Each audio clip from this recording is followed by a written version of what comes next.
और अब अगला प्रिंसिपल यानी अगला सिद्धांत कहता है कि अपने एटीट्यूड को अपना दोस्त बना लो। अगर देखा जाए ना तो एटीट्यूड ही सब कुछ है। राइट एटीट्यूड ही हमें सक्सेस की तरफ ले जाता है। एक ऑप्टिमिस्टिक और मोटिवेटेड पर्सन में जो बात है वो किसी सेल्फ सेंटर्ड, नेगेटिव और अनग्रेटफुल इंसान में कहां। तो एटीट्यूड एक तरह से हमारे फ्रेंड की तरह है, जिसे अगर हम राइट वे में डेवलप करते हैं तो ये हमें सक्सेस की ऊंचाई पर पहुंचा सकता है। वर्ल्ड ओलंपिक्स के दौरान एक नए तलवारबाज लड़के का मुकाबला एक ऑल टाइम विनर के साथ हुआ, जिसमें उसने ऑल टाइम विनर को हराकर वर्ल्ड फेसिंग चैंपियनशिप जीत ली। दोनों के बीच काफी डिफरेंस था, क्योंकि ऑल टाइम विनर कई सालों की प्रैक्टिस और एक्सपीरियंस के बाद इस मुकाम तक पहुंचा था, लेकिन नए लड़के ने अपना बेस्ट परफॉर्मेंस दिया और चैंपियन के साथ बड़ी क्लोज फाइट की। हर राउंड के बाद गेम हार्ड होता गया और जब दोनों लास्ट राउंड में पहुंचे तो दोनों के बीच टाई हो गया था। दोनों प्लेयर्स को एक शॉर्ट टाइम दिया गया। वो नया तलवारबाज जीतने के लिए काफी स्ट्रगल कर रहा था। वो खुद से सिर्फ एक ही चीज बोलता रहा, आई कैन डू दिस, मैं ये कर सकता हूं। और फाइनल राउंड में उस लड़के के पॉजिटिव एटीट्यूड और स्ट्रॉन्ग मोटिवेशन ने उसके सामने जीत का रास्ता खोल दिया और इस तरह वो ऑल टाइम चैंपियन को हराकर खुद चैंपियन बन गया। तब से वो ओलंपिक्स का I can do this man के नाम से फेमस हो गया। उसने ऑल ओवर वर्ल्ड के दूसरे एथलीट्स को भी इंस्पायर किया। जब हमारा एटीट्यूड पॉजिटिव और गुडविल पर फोकस्ड रहता है तो हम कभी गलत नहीं हो सकते।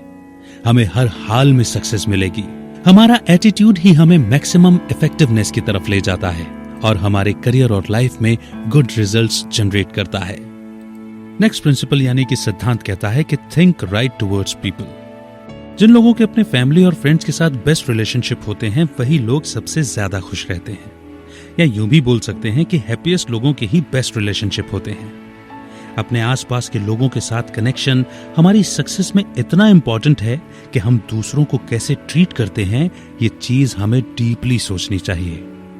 एक इंश्योरेंस एजेंट ने एक डिफिकल्ट प्रोस्पेक्ट को कॉल करके मिलने का टाइम मांगा। एजेंट उस प्रोस्पेक्ट के दरवाजे पर अभी पहुंचा ही था कि उस आदमी ने उल्टे सीधे रिमार्क्स देने शुरू कर दिए। वो आदमी बिना रुके काफी कुछ बोलता चला गया और फाइनली उसने एजेंट को बोला कि आज के बाद कभी दोबारा उसके घर आने की हिम्मत ना करे। एजेंट चुपचाप सब सुनता रहा और जब उस आदमी ने अपनी बात खत्म की तो एजेंट कुछ सेकंड्स तक उसकी आंखों में देखता रहा, पर उसने बड़े सॉफ्ट वॉइस में बोला, मगर मिस्टर एस, आज मैं आपको एक दोस्त की तरह कॉल करूंगा। और नेक्स्ट डे उस आदमी ने एजेंट से $2,50,000 की एंडोमेंट पॉलिसी खरीदी। दूसरों के साथ कनेक्ट करने और रिलेट होने की हमारी एबिलिटी काफी मैटर करती है। हमें गुड रिलेशनशिप में इन्वेस्ट करना चाहिए, क्योंकि ये बहुत जरूरी है कि हम दूसरों के साथ एक काइंड और फ्रेंडली वे में बिहेव करें। और हमें यह भी समझना होगा कि हम दूसरों के डिफरेंसेस और इम्परफेक्शंस को एक्सेप्ट करना सीखें। हमें दूसरों को ब्लेम किए बगैर उनके साथ हमेशा एक रिस्पेक्टेड वे में बिहेव करना होगा, चाहे हम खुद कितना भी सेटबैक एक्सपीरियंस करें। नेक्स्ट प्रिंसिपल कहता है गेट द एक्शन हैबिट। जैसा हमने पहले भी मेंशन किया कि डर का इलाज एक्शन है। एक्शन से सिर्फ डर ही खत्म नहीं होगा, बल्कि ये एक मेन फैक्टर भी है जो कि एक एम्प्लॉयर किसी एम्प्लॉय में देखता है। सिर्फ सोचने भर से कुछ नहीं होता, ये एक्शन ही है जो रियल और विजिबल रिजल्ट जनरेट करता है। औरतों को जो काम मोस्ट अनप्लीजेंट लगते हैं वही मदर एम को भी लगते थे, जैसे बर्तन धोना, लेकिन उसने एक पॉजिटिव अप्रोच डेवलप की थी कि कैसे अपना टास्क जल्दी फिनिश करना है ताकि वो अपने मनपसंद कामों के लिए टाइम निकाल सके। एक दिन जब मदर एम के सामने एक टेबल भरकर गंदे बर्तनों का ढेर लगा था तो वो एकदम से उठी और कुछ बर्तन लेकर जाने लगी। उसकी फैमिली के कुछ मेंबर्स ने उसे कहा कि पहले थोड़ा रेस्ट कर लो, फिर बर्तन साफ कर लेना। लेकिन मदर एम फोकस्ड और डिटरमाइंड थी। अपने आगे इतना बड़ा बर्तनों का ढेर देखकर उसने 1 मिनट के लिए भी नहीं सोचा और अपने काम में जुट गई और कुछ ही देर में वो सारे बर्तन धोकर फ्री हो गई थी। अपने टास्क को फिनिश करने का सबसे इफेक्टिव तरीका यही है कि सिंपली उस टास्क पर जुट जाओ, फिर चाहे वो हमें पसंद हो या ना पसंद हो, जो भी टास्क है उस पर तुरंत एक्शन लो। अपने माइंड में नेगेटिव थॉट्स आने ही मत दो। अब नेक्स्ट प्रिंसिपल आता है how to turn defeat into victory. Great Lionel Barrymore को कोई नहीं भूल सकता। 1936 में एक एक्सीडेंट में मिस्टर बैरीमोर का हिप फ्रैक्चर हुआ था, जो कभी ठीक नहीं हो पाया। बाद में आर्थराइटिस की बीमारी ने उनकी कंडीशन और भी खराब कर दी थी। लेकिन इस सब के बावजूद मिस्टर बैरीमोर कभी रुके नहीं। उन्हें जो पसंद था वो करते। वो व्हील चेयर पर बैठकर एक्टिंग करते थे। अगले 18 सालों तक सीवियर पेन होने के बावजूद भी मिस्टर बैरीमोर ने कई मूवीज में सक्सेसफुल रोल्स प्ले किए, और वो भी अपनी व्हील चेयर में बैठकर। कई सारी मूवीज में तो उन्होंने लीड रोल भी प्ले किए थे, और उन्हें बेस्ट एक्टर एकेडमी का अवार्ड भी मिल चुका है। उन्होंने अपनी लाइफ के सेटबैक को कभी भी अपने रास्ते की रुकावट नहीं बनने दिया, और आगे बढ़ते गए और सक्सेस हासिल करते गए। हम सभी की लाइफ में डिफीट एक चैलेंजिंग फेस होता है। हालांकि डिफीट से ऊपर उठना इजी नहीं होता, लेकिन इसे ओवरकम करने का एक ही तरीका है कि इसे फेस किया जाए और ये रियलाइज किया जाए कि तुम एक्चुअल में कभी हारे नहीं हो। डिफीट बस एक स्टेट ऑफ माइंड है, इसलिए डिफीट की हर स्टोरी से कुछ ना कुछ लर्न करो।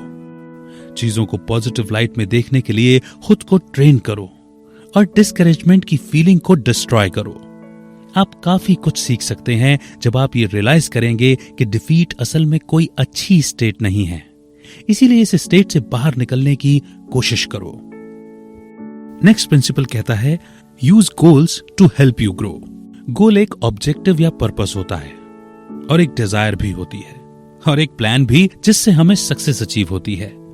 जब आप कुछ अचीव करना चाहते हैं तो गोल सेट करते हैं। गोल सेट करना बहुत इंपॉर्टेंट है, क्योंकि यह हमें कुछ करने का पर्पस और मोटिवेशन देता है। मिसेस डी का बेटा जब 2 साल का था तो उन्हें कैंसर हो गया था। उनके हस्बैंड की भी बस 3 महीने पहले डेथ हुई थी। फिजिशियन ने उन्हें कहा कि सर्वाइविंग के लिटिल चांसेस हैं, लेकिन मिसेस डी ने हार नहीं मानी। वो डिटरमाइंड थी कि वो अपने हस्बैंड की छोटी सी रिटेल स्टोर को चलाकर अपने बेटे को कॉलेज भेजेंगी। उन्हें कई सारे ऑपरेशंस करवाने पड़े, और हर टाइम डॉक्टर यही बोलता था कि उनके पास अब कुछ ही मंथ्स बचे हैं। उनका कैंसर कभी भी पूरी तरह ठीक नहीं हुआ, लेकिन वो कुछ मंथ्स यानी कि कुछ महीने इतने लंबे खींचे कि इस तरह से 20 साल गुजर गए। मिसेस डी ने अपने बेटे को कॉलेज ग्रेजुएट होते हुए देखा, लेकिन उसके 6 वीक बाद ही उनकी डेथ हो गई। अपने बेटे के साथ रहने के उनके गोल ने उन्हें इतनी स्ट्रेंथ दी थी कि वो इतना दर्द सहन कर पाई, और अपनी होपलेस कंडीशन के बावजूद अपने बेटे को कॉलेज भेजने का ड्रीम पूरा कर पाई। जब आपको पता होता है कि आपका गोल क्या है, आपकी मंजिल क्या है, तो आप अपने सामने एक क्लियर पाथ इमेजिन करने लगते हैं। लाइफ में गोल सेट करने हैं तो 10 इयर्स यानी कि 10 साल का गोल प्लान लिखो और उसे ट्रैक करते रहो। एक टाइम में एक ही प्लान पर काम करो, अपने डेली और वीकली गोल्स सेट करो, और ऐसा करने से आपको पता चलेगा कि आप कितने बेटर पर्सन और अचीवर बन सकते हैं। अगला प्रिंसिपल हमें सिखाता है कि how to think like a leader. Princess Diana को ब्रिटिश रॉयल्टी का एक इन्फ्लुएंशियल मेंबर माना जाता था। साल 1980 में जब एड्स के बारे में लोगों को पता चलना स्टार्ट हुआ तो लोगों में एड्स का डर फैल गया था। लोग एड्स के पेशेंट से दूर ही रहना पसंद करते थे, क्योंकि उस टाइम पर लोगों को यह लगता था कि सिंपली किसी को टच करने से या सेम टॉयलेट सीट यूज करने से भी उन्हें एड्स हो जाएगा। लेकिन अप्रैल 1987 में प्रिंसेस डायना ने HIV और एड्स के शिकार लोगों के लिए यूनाइटेड किंगडम में फर्स्ट यूनिट ओपन की। अपनी विजिट के दौरान उन्होंने एड्स पेशेंट्स के साथ बिना ग्लव्स पहने ही हैंडशेक किया था। उनके इस एक्शन से पूरी दुनिया शॉक्ड रह गई थी, लेकिन उनके इस जेस्चर ने इस बीमारी को लेकर हर किसी का नजरिया बदल दिया था। अगर आप लीडर बनना चाहते हैं तो लीडर की तरह सोचें, अपने काम में और एक्शन में ह्यूमन बने, लोगों को अच्छे ढंग से ट्रीट करें, प्रोग्रेसिव वे में सोचना सीखें और खुद को इवैल्यूएट करने का टाइम निकालें। जब आपको अपनी स्ट्रेंथ्स और वीकनेसेस यानी कि अपनी शक्तियां और कमजोरियां दोनों के बारे में मालूम होगा, तभी आप एक बेस्ट लीडर बन सकते हैं। तो दोस्तों, हमने इस बुक के थ्रू कुछ इंपॉर्टेंट प्रिंसिपल्स यानी कि सिद्धांत लर्न किए कि हाउ टू थिंक बिग, खुद पे बिलीव करने की हमारी एबिलिटी और अपने डर को खत्म करने की एबिलिटी और बेस्ट एटीट्यूड को डेवलप करके ही हम अपनी हार को जीत में टर्न कर सकते हैं और अपने गोल्स को सेट करके एक बेस्ट लीडर बन सकते हैं। और इस तरह हम मैजिक ऑफ थिंकिंग बिग का इफेक्ट अपनी लाइफ में देख सकते हैं। बड़ा सोचने में एक जादू है, एक ऐसा जादू जिसे हम सब एंजॉय कर सकते हैं, बशर्ते हम इस बुक में दिए हुए प्रिंसिपल्स को अप्लाई करें। थिंक बिग, डाउट मत करो, सक्सेस आपके ही हाथों में है, इसीलिए इसे लपक लो। आपका माइंड बहुत कुछ बड़ा कर सकता है। इस फैक्ट पर बिलीव करो, क्योंकि आपका माइंड बहुत पावरफुल है और आप अपनी लाइफ में बहुत कुछ कर सकते हैं। कहते भी है ना, मन जीते जगत जीत। तो दोस्तों, इसी के साथ ही समरी यहां पर खत्म होती है। उम्मीद है कि आपको जरूर पसंद आई होगी। आप हमें कमेंट्स करके जरूर बताइएगा कि आपको ये समरी कैसी लगी और आप कौन सी नेक्स्ट समरी सुनना चाहते हैं।